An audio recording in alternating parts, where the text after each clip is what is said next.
Hello, I'm Rodrigo. I got the chance to interview Councillor Arron Wood from the City of Melbourne.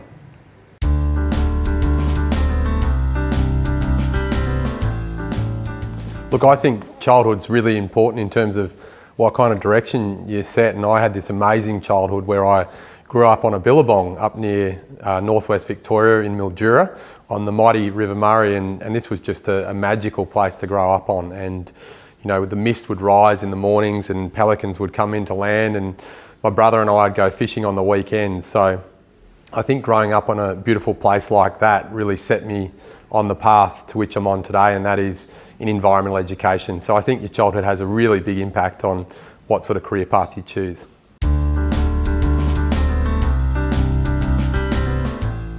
So really university for me was as much about the experience as it was about, you know, gaining that accreditation. And I thought that having done okay in year 11 and 12, that I really wanted to be at the best of the best, and that's essentially why I chose my degree and why I chose University of Melbourne.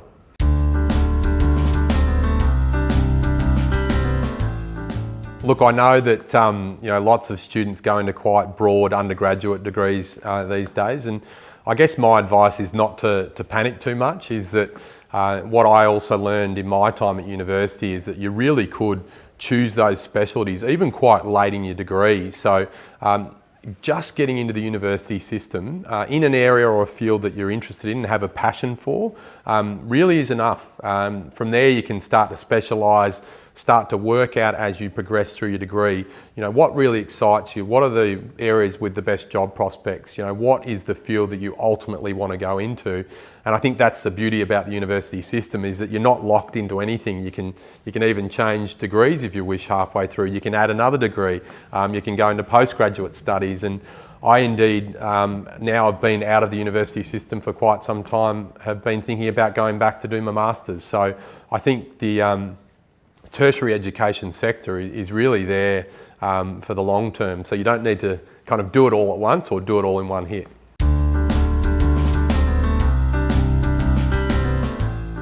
I think in terms of the skills you learn throughout your university degree, obviously there's the theoretical understanding.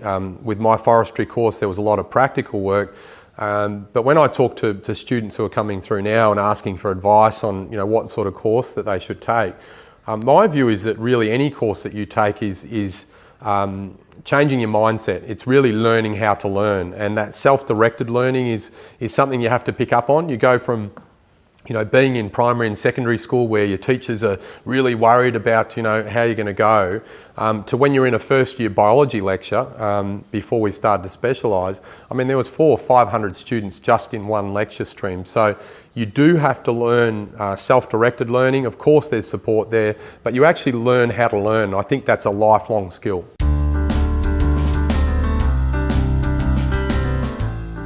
In terms of coming out of university and looking for work, it was probably not the experience I thought it was going to be, because I actually came out during a recession. So the economy was in a lot of trouble, and I sort of thought, well, I'd spent my 4 years at university, that I should walk straight out and into a job.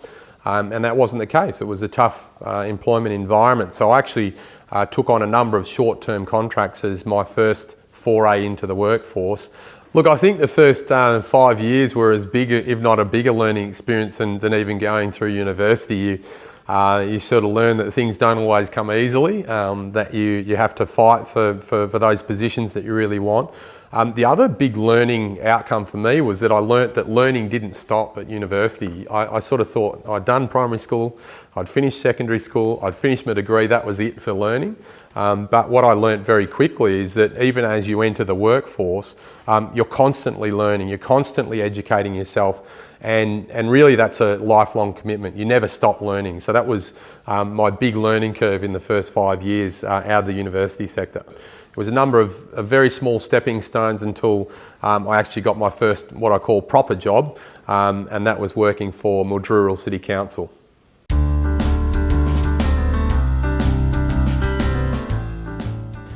In terms of personal challenges, I guess, you know, being from a country town can be both an asset and also a challenge, and moving away from home at a young age and coming to the big smoke, if you like, was a really big step which, a lot of my counterparts didn't have to undertake. So that's certainly a challenge in itself. And I felt, really good throughout my university years. In fact, I felt great. I probably enjoyed myself a little bit too much, and my marks might reflect that.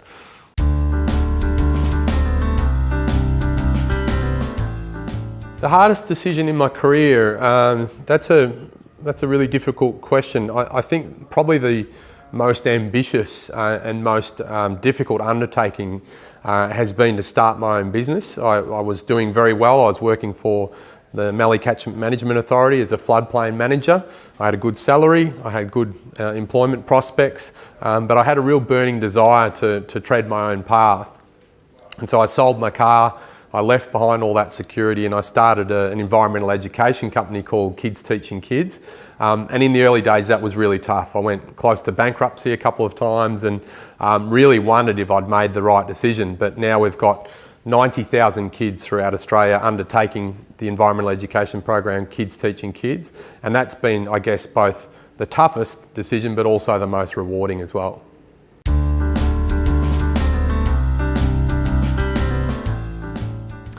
Look, my advice to new graduates is firstly, enjoy yourself throughout university. It's not just about the academic learning, it's about creating new connections, lifelong friendships. It's about forming partnerships with your lecturers, some of the best minds that you can find in any industry. But then in terms of once you get out into the workforce, I can't emphasise enough just how important it is to undertake work experience while you're at university.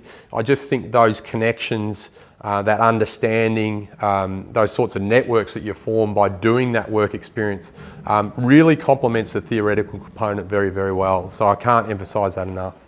In the environmental sector, there's a thing called green drinks. All it is people getting together, like-minded individuals, they have a drink, they listen to a speaker. But straight away you're making these connections beyond the walls of your university. Again, do make use of the networks of your lecturers. They've got amazing networks there. And if you have any industry or business people coming in to give a guest lecture, grab hold of them, get their business card, get their email. So I can't emphasise enough just building up your own catalogue of network contacts will really stand you in good stead for future employment.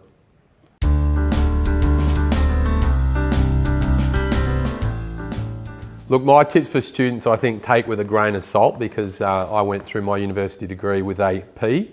In retrospect, if I had my time again, I'd probably tell my university age self to make a little better use of the fantastic network of lecturers. Once I left the university system, I realised that the names that I'd had at my fingertips on a daily basis were the people that have written, some of the leading texts, some of the best papers that I actually refer to now in my current work. So I think I probably rue that missed opportunity a little bit, that I had all those great resources there and didn't make as much use of them as I could.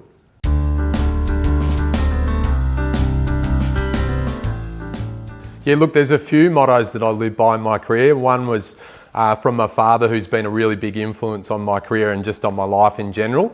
And he said never to take credit for other people's work, always give credit where credit is due. That's a little bit more difficult now that I'm a politician at the City of Melbourne. That sort of stuff happens all the time.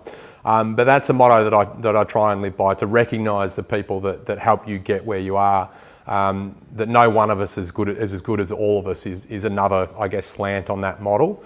The other one that I live by is a statement that says that young people are less than 20% of the population, but they're 100% of our future, and I just love that statement. I think in my career now with Kids Teaching Kids, in talking to students, in seeing the sort of contributions that even university-age students make to our communities, that yes, young people are the next generation, but they're also a huge part of the direction that we're going to take in the future.